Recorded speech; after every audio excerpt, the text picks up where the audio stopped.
നിർമ്മലാജിക്ക് നമ്മൾ പൊറോട്ട കഴിക്കുന്നത് ഇഷ്ടമല്ല എന്ന് തോന്നുന്നു. കാരണം അവരുടെ കണ്ണിൽ പൊറോട്ട ഒരു ലക്ഷറി ഐറ്റമാണ്. ഹോട്ടലിൽ പോയി ചപ്പാത്തി കഴിച്ചാൽ 5% GST, പക്ഷെ പൊറോട്ട കഴിച്ചാൽ 18% GST കൊടുക്കേണ്ടി വരും. ഈ വിവേചനം പൊറോട്ട മാത്രമാണ് നേരിടുന്നതെന്ന് കരുതുന്നുണ്ടെങ്കിൽ തെറ്റി. പോപ്കോൺ വാങ്ങാൻ പോയാൽ സാധാ പോപ്കോണിന് 5% GST, അതിൽ ഉപ്പിട്ടാൽ 12% GST കൊടുക്കേണ്ടി വരും. ഇനി ഇതേ പോപ്കോണിൽ ആക്കിയാലും കാരമൽ ആഡ് ചെയ്ത് കഴിക്കാൻ തോന്നിയാൽ 18% GST കൊടുക്കേണ്ടി വരും. ഒരു തേങ്ങ മുഴുവനായി വാങ്ങാൻ 0% GST ആണ് വരുന്നത്. അതിലെ വെള്ളം മാത്രം വാങ്ങി കുടിക്കാൻ 12% GST കൊടുക്കേണ്ടി വരും. ഇനി ആർക്കെങ്കിലും തേങ്ങാപ്പൂൾ മാത്രം മതി എന്നുണ്ടെങ്കിൽ അതിന് 18% GST കൊടുക്കേണ്ടി വരും. ബുക്സ് വാങ്ങിയാൽ GST കൊടുക്കേണ്ടതില്ല. എന്നാൽ നോട്ട്ബുക്ക് ഒരു ലക്ഷറി ഐറ്റാണ്, 12% GST കൊടുക്കണം.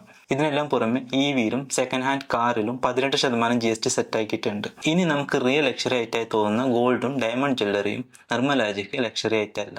3 മുതൽ 5% GST കൊടുത്താൽ മതി. നിർമ്മലാജി GST ലിസ്റ്റിൽ ആഡ് ചെയ്യാൻ മറന്ന ഏതെങ്കിലും ഐറ്റം നിങ്ങൾ